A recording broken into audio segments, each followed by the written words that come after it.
Bonjour à toutes et à tous, j'espère que vous allez bien. On se retrouve pour le brief du lundi 16 octobre, il est 8h30.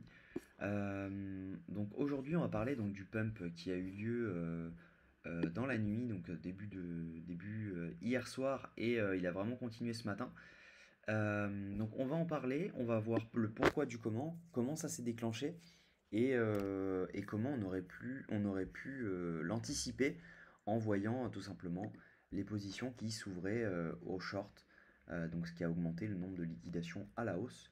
Et maintenant, à voir si jamais on a tout liquidé ou non, et si jamais on peut repartir à la baisse comme le scénario prévu.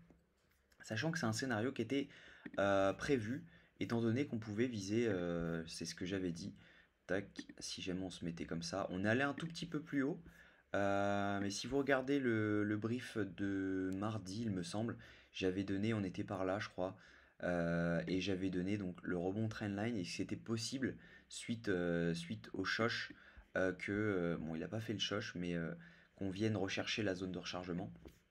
Et donc c'est ce qui s'est passé. Donc je me suis pas fait BE sur mon trade, on va voir si jamais ça me le prend. Mais voilà, je suis toujours dedans.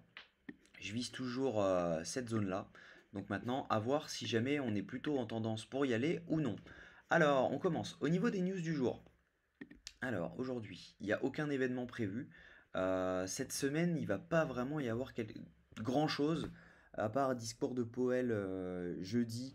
Ouais, mercredi, on a l'inflation européenne, mais bon, pas gros impact sur les cryptos normalement, sauf si vraiment il y a une grosse différence et du coup ça fait un impact sur le dollar. Donc à voir.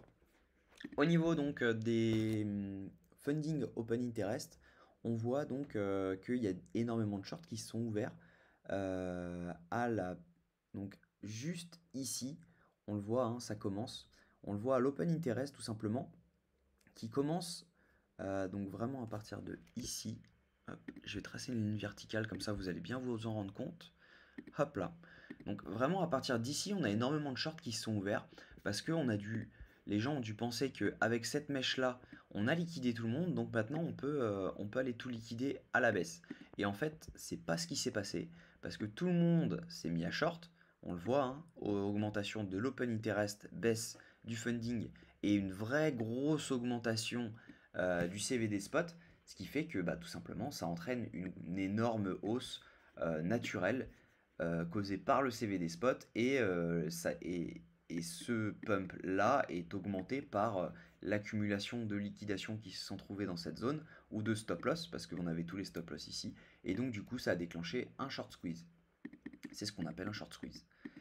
Donc maintenant à voir si jamais on a fini de liquider, savoir si les gens ont fini de short ou pas, sachant que là on a eu une belle hausse. Alors, je vais enlever tout ça, sachant que si jamais on zoome un petit peu, ici, on a eu une très belle hausse avec une hausse du funding.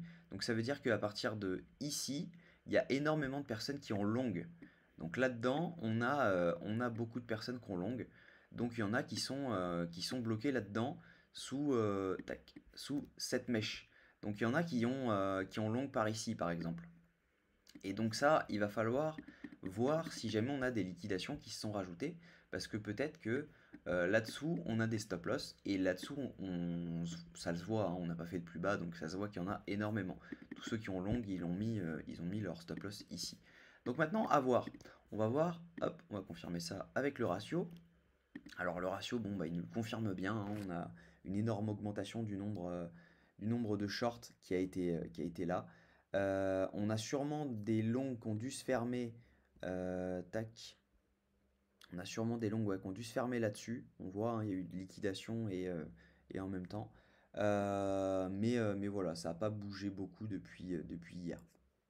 Au niveau des liquidations, sur la semaine, on voit qu'on a tout pris. On a été donc jusqu'à la dernière et on voit qu'on en a énormément à la baisse. Donc pourquoi ne pas aller les chercher?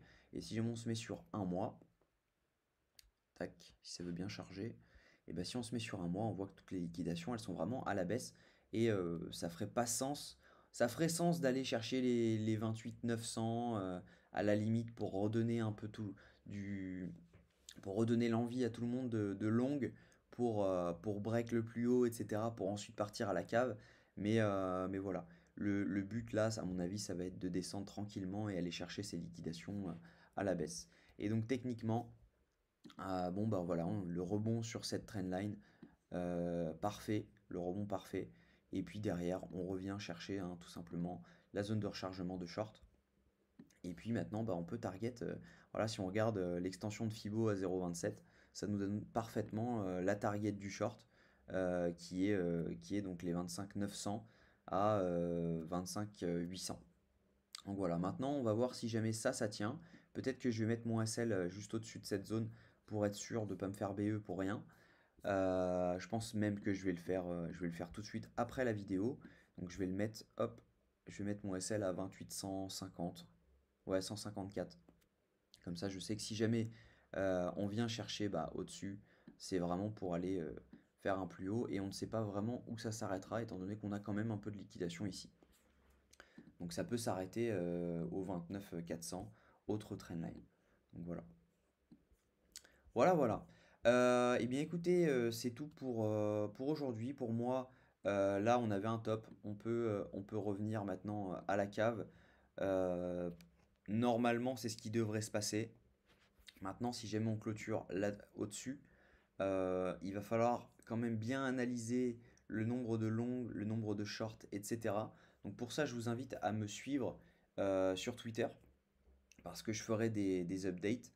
Et puis je vous invite à liker et vous abonner. Donc liker cette vidéo et vous abonner à la chaîne pour tout simplement ne rien perdre des prochaines vidéos. Donc voilà, je vous souhaite une bonne journée. On se dit à demain, même heure. Bonne journée.